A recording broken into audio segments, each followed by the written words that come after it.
হাদিস শরীফে রাসূল করিম সাল্লাল্লাহু আলাইহি ওয়াসাল্লাম বলেন, আখিরি জামানায় আমার মুসলমান উম্মত এমন একটা দুর্যোগে পতিত হবে, এমন বড় বিপদে আক্রান্ত হবে, যে বিপদের উদাহরণ দিয়ে, যে দুর্যোগের উদাহরণ দিয়ে আল্লাহর রাসূল বলেন, খরস্রোতা পানির মধ্যে যদি আবর্জনা ফেলা হয়, তাহলে যেভাবে সেই আবর্জনাকে পানির স্রোত ভাসিয়ে নিয়ে যায়, পানির স্রোতের মোকাবেলায় আবর্জনা দাঁড়িয়ে থাকতে পারে না, টিকে থাকতে পারে না, ঠিক তেমনি ভাবে আখিরি জামানার এমন একটা দুর্যোগ আসবে, যে দুর্যোগে আমার মুসলমান উম্মত তাদের শত্রুদের দাপটে নিজেদের অস্তিত্ব টিকাতে পারবে না, বেশে যাবে। আরেক বিবরণে রাসূল করিম সাল্লাল্লাহু আলাইহি ওয়াসাল্লাম আরেকটি উদাহরণ দিয়েছেন। সেখানে রাসূল বলেন, খাবার জন্য যখন দস্তরখান বিছানো হয়, তখন এই দস্তরখানে যারা যারা খানেওয়ালা আছেন, তারা যেভাবে একে অপরকে ডাকতে থাকেন আর বলতে থাকেন, আসুন সবাই মিলে খানাটা খেয়ে শেষ করে ফেলে, তেমনি ভাবে আখিরি জামানায় আমার মুসলমান উম্মত এমন দুর্দিনে পড়বে, যে দুর্দিনে সমস্ত শত্রুরা একে অপরকে ডাকতে থাকবে আর বলতে থাকবে, আসো সবাই মিলে মুসলমানদেরকে শেষ করে ফেলি। বিবরণ শোনার পরে সাহাবায়ে কেরাম রাদিয়াল্লাহু তাআলা আনহুম আজমাইন মুহাম্মাদুর রাসূলুল্লাহ সাল্লাল্লাহু আলাইহি ওয়াসাল্লামকে জিজ্ঞাসা করলেন, ওগো আল্লাহর রাসূল, আপনার মুসলমান উম্মতের যে দুর্দিনের বিবরণ আমাদেরকে শোনালেন, যে যুগের দুনিয়াতে আপনার মুসলমান উম্মত এত বড় বিপদে আক্রান্ত হবে, সেই যুগে কি দুনিয়াতে আপনার মুসলমান উম্মতের সংখ্যা খুব কম হবে? রাসূল বলেন, না, বরং তোমরা যে পরিমাণ উম্মত আমার দুনিয়াতে আসো, তোমাদের চেয়ে বহু গুণ বেশি হবে সেই দুনিয়ার মুসলমান উম্মত। সাহাবায়ে কেরাম আবার জিজ্ঞাসা করেন, ওগো আল্লাহর রাসূল, যে দুনিয়াতে আপনার মুসলমান উম্মতের সংখ্যা এত বেশি হবে, সেই যুগের মুসলমান উম্মত এত বড় বিপদে আক্রান্ত হবে কেন? তার কারণ কি? এই প্রশ্নের জবাবে আল্লাহর রাসূল যে দুটি কারণ বর্ণনা করেছেন, দুটি কারণের সারমর্ম হলো, একটি কারণ হলো, এত বিপুল পরিমাণ মুসলমান দুনিয়াতে থাকা সত্ত্বেও শত্রুদের হাতে এমন ভাবে লাঞ্ছিত হবে, শত্রুদের হাতে এমন ভাবে বিপদে আক্রান্ত হবে, যে নিজেদের শত্রুদের দাপটে নিজেদের অস্তিত্ব টিকাতে পারবে না। দুই কারণে। এক নম্বর কারণ হলো দুনিয়ার লোভ। এক নম্বর কারণ দুনিয়ার লোভ। আর দুই নম্বর কারণ হলো মরণের ভয়। এই দুনিয়ার লোভ কথাটাও কিছু ব্যাখ্যা ছাড়া বুঝে আসবে না সকলের। মরণের ভয় কথাটাও ব্যাখ্যা ছাড়া বুঝে আসবে না। দুনিয়ার লোভ মানুষের তিন প্রকার হয়ে থাকে। এক প্রকার দুনিয়ার লোভকে বলা হয় হুব্বে জাহ, এক প্রকার দুনিয়ার লোভকে বলা হয় হুব্বে মাল, এক প্রকার দুনিয়ার লোভকে বলা হয় হুব্বে নিসওয়ান। বাংলায় মানের লোভ, ধনের লোভ, নারীর লোভ। এই তিন প্রকার লোভের নাম স্মরণ রাখুন। মানের লোভ, ধনের লোভ, নারীর লোভ। এই তিন প্রকারের দুনিয়ার লোভে পড়ে মুসলমান শত্রুদের হাতে অসহায় হয়ে পড়বে, বিপদে আক্রান্ত হয়ে পড়বে। এ গেল প্রথম কারণ। দ্বিতীয় কারণ হলো মরণের ভয়। এর মর্ম হলো কাপুরুষতা। কাপুরুষতার কারণে মুসলমান শত্রুদের হাতে লাঞ্ছিত হবে। আমাদের বর্তমান সমাজের মুসলমানদের মধ্যে লক্ষ্য করলে দেখা যায় আল্লাহই ভালো জানেন কতজন লোক পাওয়া যাবে যারা মানের লোভে লোভী নয়, কতজন মুসলমান পাওয়া যাবে যারা ধনের লোভে লোভী নয়, কতজন মুসলমান পাওয়া যাবে যারা নারীর লোভে লোভী নয়। এই তিন প্রকার দুনিয়ার লোভে বর্তমান দুনিয়ার মুসলমান আক্রান্ত, যে কারণে মুসলমান শত্রুদের হাতে লাগছে। এটাই মুসলমানদের জন্য বর্তমান বিশ্ব চ্যালেঞ্জ। মুসলমান শত্রুদের হাতে লাগছে। বার্মার মুসলমানদের অবস্থা যারা জানেন, রোহিঙ্গা মুসলমানদের খবর যারা শুনেছেন, অযোধ্যার বাবরি মসজিদ এবং তার মুসল্লিদের খবর যারা শুনেছেন, বসনিয়ার মুসলমানদের কথা যারা শুনেছেন, ফিলিস্তিনের মুসলমানদের কথা যারা শুনেছেন, ইরাকের মুসলমানদের কথা যারা শুনেছেন, আফগানিস্তানের মুসলমানদের কথা যারা শুনেছেন, তারা অবশ্যই বুঝতে পেরেছেন বর্তমান দুনিয়ার মুসলমান শত্রুদের হাতে কত মারাত্মকভাবে লাঞ্ছিত। এইটাই মুসলমানদের বর্তমান বিশ্ব চ্যালেঞ্জ। বর্তমান বিশ্বের মুসলমানেরা শত্রুদের হাতে লাঞ্ছিত, এটাই সবচেয়ে বড় চ্যালেঞ্জ। আল্লাহর রাসূল সাল্লাল্লাহু আলাইহি ওয়াসাল্লাম আজ থেকে প্রায় ১৫০০ বছর আগেই মুসলমান শত্রুদের হাতে এমন ভাবে লাঞ্ছিত হবে এবং কোন কোন কারণে লাঞ্ছিত হবে তা পরিষ্কার ভাষায় বলে গেছেন। একটা কারণ হলো দুনিয়ার লোভ, আর একটা কারণ হলো মরণের ভয়। দুনিয়ার লোভের প্রথম প্রকার হলো মানের লোভ। মানের লোভ বলতে কি বোঝায়?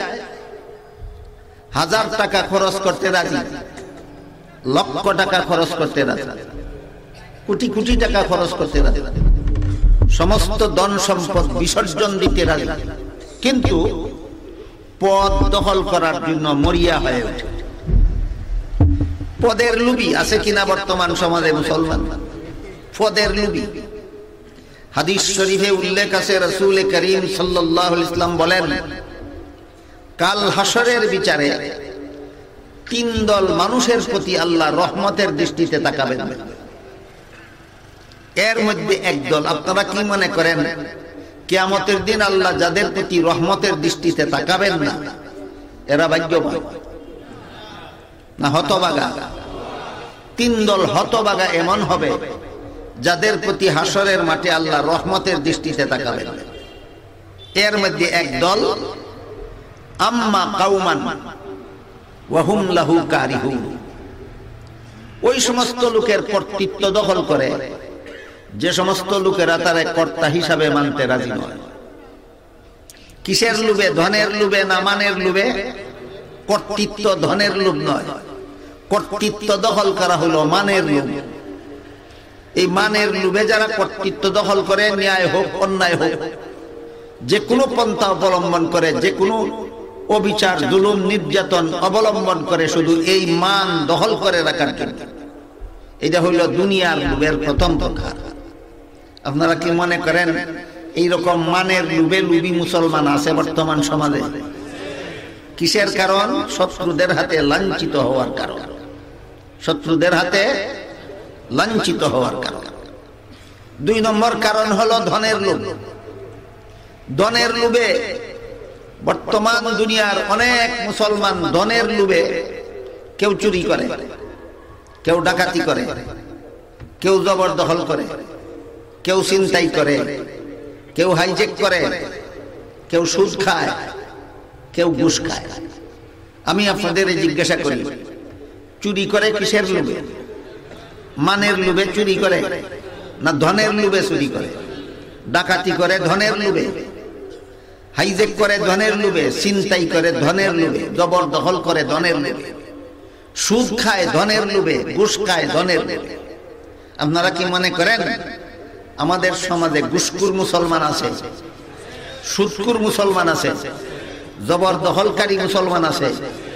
এই সমস্ত অপরাধের কারণে মুসলমান শত্রুদের হাতে চরমভাবে লাঞ্ছিত হবে।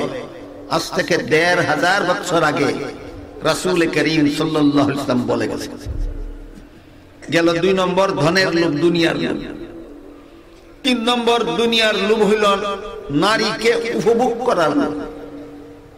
নারীকে উপভোগ করার জন্য যত ফন্দি ফিকির করা হয়েছে আমাদের বর্তমান সমাজে, এই সবগুলি ফন্দি ফিকির বাস্তবায়ন করার একটা চাতুরীপূর্ণ স্লোগান আছে। এই স্লোগানটা হলো নারী পুরুষের সমান অধিকার। নারী পুরুষের সমান অধিকার স্লোগান দিয়ে নারীকে ঘর থেকে বের করে, বেপর্দা করে, পথে ঘাটে হাটে মাঠে শহরে বন্দরে যেখানে সেখানে নারীকে উপভোগের ব্যবস্থা করে দেওয়া হয়েছে। নারীকে উপভোগের একটি মাত্র পদ্ধতি নয়, নারীকে উপভোগের যত পদ্ধতি আছে সবগুলি পদ্ধতি যারা জানে না, এরা উপভোগ শব্দটা বললে আবার ক্ষিপ্ত হয়ে যায়, বলে আমরা নারীকে কিভাবে উপভোগ করলাম বুঝান। হাদিস শরীফে রাসূল করিম সাল্লাল্লাহু আলাইহি ওয়াসাল্লাম বলেন, কেউ যদি কোনো ভিন্ন পুরুষ যদি ভিন্ন নারীকে লোভের দৃষ্টিতে দেখে, তাহলে সে নারীকে চোখের দ্বারা উপভোগ করে। রাসূল বলেন এটার নাম চোখের জিনা। কিসের জিনা? চোখের জিনা। কেউ যদি নারীর সাথে ফালতু আলাপ করে, সে নারীকে মুখের দ্বারা উপভোগ করে। রাসূল বলেন এটা মুখের জিনা। কেউ যদি নারীর ফালতু আলাপ শুনে নারীকে কানের দ্বারা উপভোগ করে, রাসূল বলেন এটার নাম কানের জিনা। কেউ যদি ভিন্ন নারীকে কুমতলবে ছুঁয়ে টাচ করে, স্পর্শ করে, সে নারীকে হাতের দ্বারা উপভোগ করে, রাসূল বলেন এটার নাম হাতের জিনা। কেউ যদি নারীর সান্নিধ্যে নারীর কাছে চলে যায়, রাসূল বলেন এটা পায়ের জিনা, সে পায়ের দ্বারা নারীকে উপভোগ করে। এরপরে যখন নারীর সাথে মিলনে লিপ্ত হয়, তখন লজ্জাস্থানের দ্বারা নারীকে উপভোগ করে, রাসূল বলেন এটার নাম লজ্জাস্থানের জিনা। তাহলে এই হাদিসের মধ্যে আল্লাহর রাসূল নারীকে উপভোগ করার 6টা পদ্ধতি বলে দিয়েছে।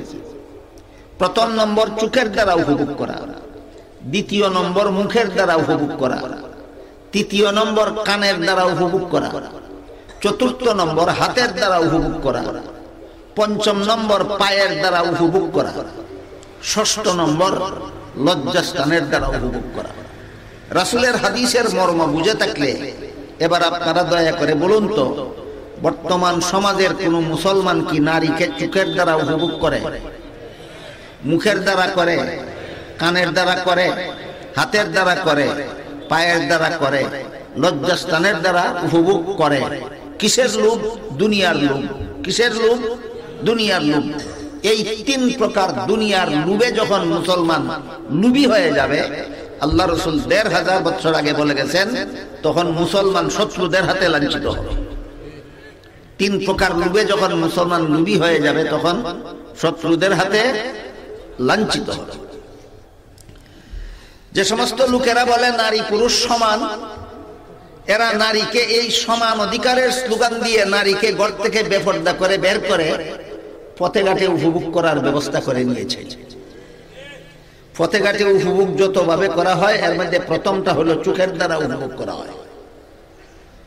সমান অধিকারের স্লোগান শুনে যে সমস্ত মা বোনেরা পর্দা ফেলে দিয়ে ঘর থেকে পথে ঘাটে বের হয়ে গেছে, আমি আপনাদের জিজ্ঞাসা করি, এদেরকে কি পথের কোনো পুরুষ উপভোগ করে? কিভাবে করে? সর্বপ্রথম চোখের দ্বারা। চোখের দ্বারা উপভোগ করার সুযোগ পাইলেই মুখের দ্বারা উপভোগের ব্যবস্থা হয়। মুখের দ্বারা উপভোগের সুযোগ পেলেই কানের দ্বারা উপভোগের ব্যবস্থা হয়।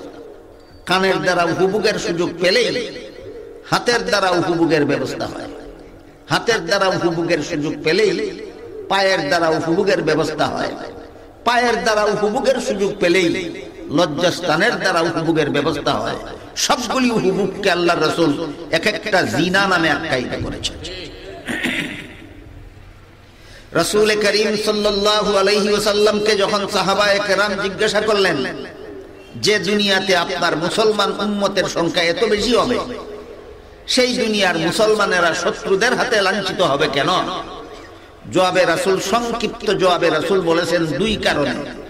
একটা কারণ হলো দুনিয়ার লোভ, আর একটা কারণ হলো মরণের ভয়। দুনিয়ার লোভের কিছু ব্যাখ্যা বুঝলেন কিনা দেখুন। এবার শুনেন মরণের ভয়ের ব্যাখ্যা।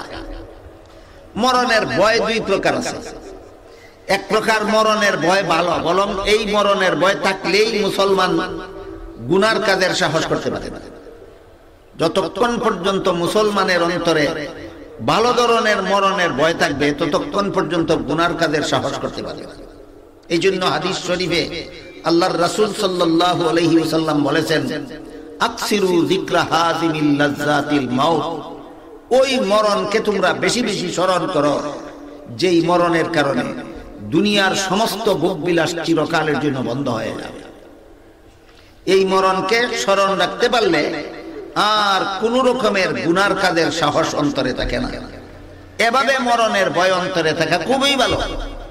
কিন্তু হাদিস শরীফে যে আল্লাহ রাসূল বলেছেন মরণের ভয়ের কারণে আমার মুসলমান উম্মত শত্রুদের হাতে লাঞ্ছিত হবে, এটা এই রকমের মরণ নয়, এই রকম মরণের ভয় নয়। এটা হলো কাপুরুষতামূলক মরণের ভয়। কাপুরুষতামূলক মরণের ভয় বলতে কি বোঝায়, এটা আপনাদের বুঝাবার জন্য আমি একটা উদাহরণ পেশ করি। ইনশাআল্লাহ আশা করি উদাহরণগুলি বুঝতে পারলে টের হবে। 2001 সালের 11 সেপ্টেম্বরে আমেরিকায় একটা নাটক ঘটানো হয়েছে। কোন দুর্ঘটনা ঘটেনি, একটা নাটক ঘটানো হয়েছে। আপনারা কি বুঝলেন আমি কি বললাম? দুর্ঘটনা ঘটেছিল না নাটক সাজানো হয়েছে? নাটকটা কি? নাটকটা হলো আমেরিকান এয়ারপোর্ট থেকে আমেরিকান প্যাসেঞ্জার নিয়ে আমেরিকান পাইলট আমেরিকান ফ্লাইটে উড্ডীন হয়ে আমেরিকার টুইন টাওয়ারে আঘাত করে ধ্বংস করেছে। আমি আপনাদের জিজ্ঞাসা করি, কোন দেশের এয়ারপোর্ট থেকে গেল? কোন দেশের পাইলট ছিল? কোন দেশের প্যাসেঞ্জার ছিল? কোন দেশের এয়ারপোর্ট থেকে কোন দেশের টাওয়ারে আঘাত করল? সব আমেরিকা। এটার সাথে আফগানি মুসলমানদের কি সম্পর্ক? কোনো সম্পর্ক নাই। আরো মজার ব্যাপার হলো এই টাওয়ারে 2000 ইহুদি কর্মরত ছিল ঘটনার আগে, কিন্তু ঘটনার দিন একটা ইহুদিও সেখানে উপস্থিত ছিল না। এর মানে হলো ঘটনাটা যে ঘটবে তারা জানতো না। তাহলে এটা দুর্ঘটনা না সাজানো নাটক? একটা নাটক সাজাইয়া এর সম্পূর্ণ দায় দায়িত্ব আফগানি মুসলমানদের ঘাড়ে ফেলে দেওয়া। এবার এর প্রতিশোধ নেওয়ার জন্য আফগানিস্তানের উপর হামলা করবে বলে আমেরিকা হুমকি দিল। আফগানিস্তানের উপর হামলা করবে। আফগানিস্তানের মুসলমানদের উপর এরকম পরিষ্কার অন্যায়ভাবে হামলা করার জন্য পাকিস্তান সরকারের কাছে অনুমতি চাই। বলল, আমি তোমার আকাশপথ ব্যবহার করতে চাই, আমি তোমার জলপথ ব্যবহার করতে চাই, আমি তোমার স্থলপথ ব্যবহার করতে চাই। জলপথ, স্থলপথ, আকাশপথ ব্যবহার করে আমি আফগানিদের উপর হামলা করব। তোমার দেশে আমার এই 3 পথ ব্যবহার করার সুযোগ দিতে হবে, না দিলে তোমাদের উপরও হামলা করব। পাকিস্তান সরকার বলে দিল, আমার জলপথ ব্যবহার করো, আফগানি মুসলমানদেরকে ইচ্ছা মতো মারো। আমার স্থলপথ ব্যবহার করো, আফগানি মুসলমানদেরকে ইচ্ছা মতো মারো। আমার আকাশপথ ব্যবহার করো, আফগানি মুসলমানদেরকে ইচ্ছা মতো মারো। আমাকে মারবা না, আমি সব রাস্তা খুলে দিলাম।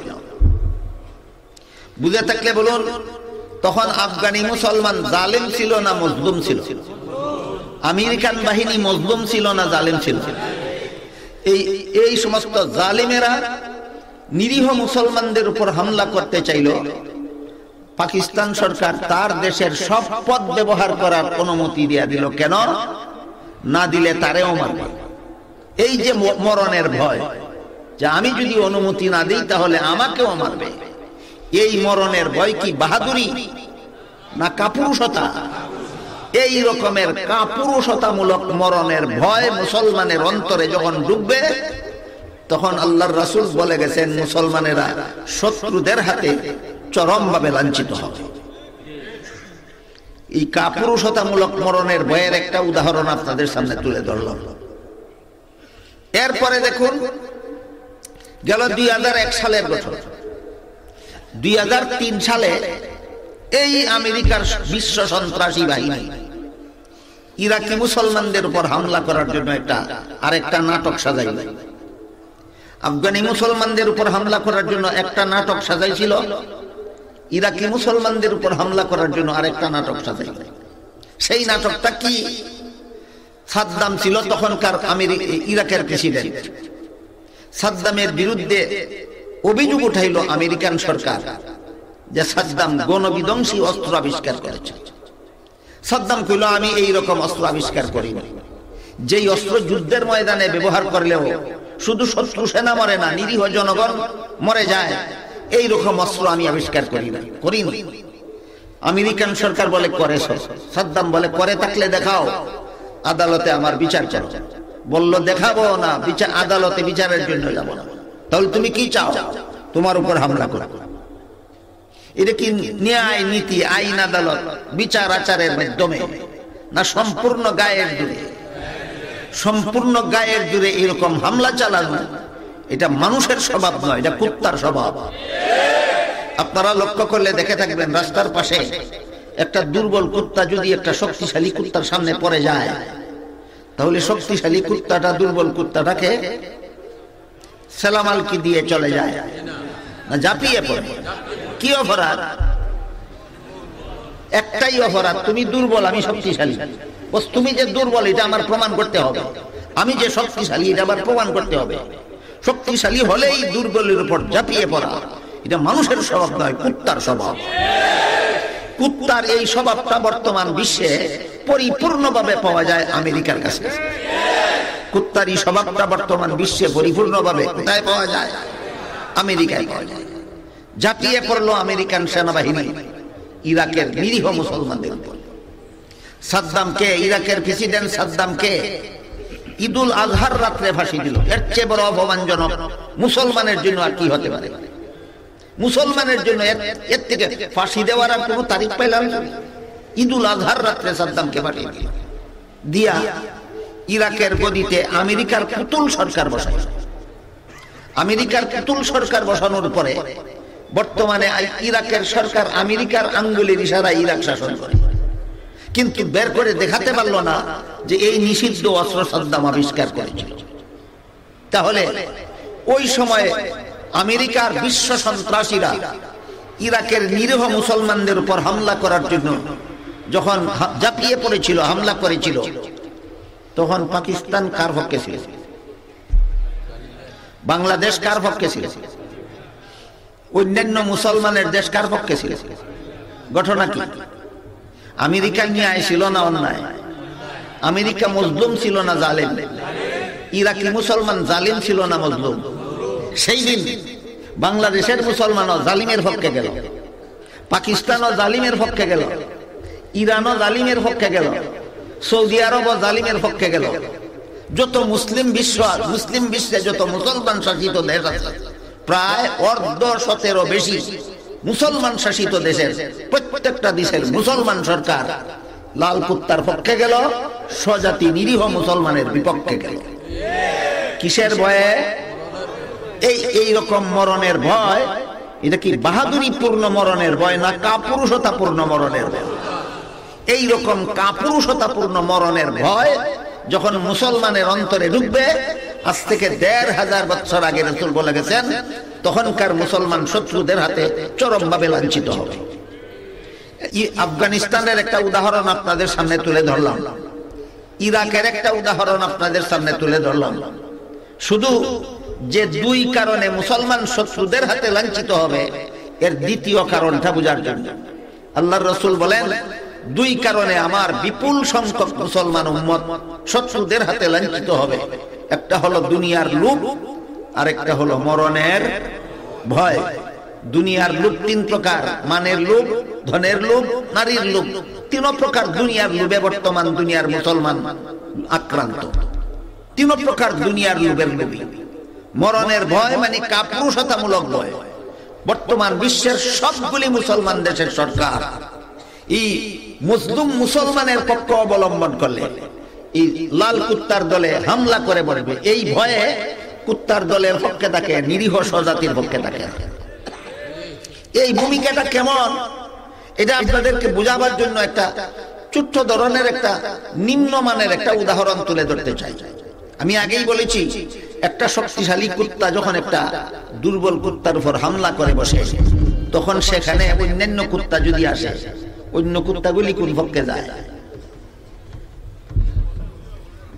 দুর্বলটার পক্ষে যায় না সবগুলি শক্তিশালীটার পক্ষে যায়? তাহলে আমেরিকান বিশ্ব সন্ত্রাসীরা যখন ইরাকের মুসলমান, আফগানিস্তানের নিরীহ মুসলমানদের উপর হামলা করেছিল, তখন অন্যান্য মুসলমান কার স্বজাতি, নিজের মজলুম স্বজাতির পক্ষে ছিল না জালিম বিজাতির পক্ষে ছিল? তোমরা কোন কুত্তার ভূমিকা পালন করেছো? তোমাদের এর পরিণতি শত্রুদের হাতে লাঞ্ছিত হওয়া ছাড়া এর চেয়ে ভালো কোনো পরিণতির আশা করা যায় না। ইরাকি মুসলমানদের উপর যখন আমেরিকান বিশ্ব সন্ত্রাসী হামলা করেছিল, সারা বিশ্বের প্রায় সমস্ত মুসলমান সরকারেরা স্বজাতি মজলুম মুসলমানদের পক্ষে না গিয়ে বিজাতি সন্ত্রাসীদের পক্ষ অবলম্বন করেছিল। এইরকম নিকৃষ্টতম চরিত্র যেই যুগের মুসলমানের মধ্যে হবে, সেই যুগের মুসলমান কোনোদিন শত্রুদের মোকাবেলায় নিজেদের অস্তিত্ব টিকাতে পারবে না। তাহলে বর্তমান বিশ্বে মুসলমানদের দুর্গতিটা কি এবং কেন? এই দুইটা প্রশ্নের জবাব কি আপনাদের কাছে পরিষ্কার হইল? এটা থেকে নাজাতের পথ কি, মুক্তির পথ কি? আমি আপনাদের সামনে যে আয়াত তিলাওয়াত করেছি, সেই আয়াতের দ্বারা পরিষ্কার হয়ে যাবে এই পরিস্থিতি থেকে মুক্তির উপায় কি। আমি আপনাদের সামনে ছোট্ট একটি হাদিস তিলাওয়াত করেছি, এর মাধ্যমেই পরিষ্কার হয়ে যাবে এমন পরিস্থিতি থেকে বর্তমান বিশ্বের বিপদগ্রস্ত মুসলমানদের পরিত্রাণের পথ কি। আমি যে আয়াত তিলাওয়াত করেছি, সেই আয়াতে আল্লাহ বলেন, ওয়াদাল্লাহুল্লাযীনা আমানু ওয়া আমিলুস সালিহাত লা ইস্তাখলিফান্নাহুম ফিল আরদি কামা ইস্তাখলাফাল্লাযীনা মিন ক্বাবলিহিম ওয়া লা ইউমাক্কিনান্না লাহুম দীনাহুমুল্লাযী ইরতাদা লাহুম ওয়া লা ইউবাদদিলান্নাহুম মিন বাদি খাউফিহিম আমনা। এর অর্থ হলো, আল্লাহ বলেন, হে মুমিন মুসলমানেরা, আমি তোমাদের সাথে ওয়াদায় আবদ্ধ হলাম, দুনিয়াতেই তোমাদেরকে তিনটি পুরস্কার দেব। আখিরাতে না, দুনিয়াতে? দুনিয়াতেই তোমাদেরকে তিনটি পুরস্কার দেব।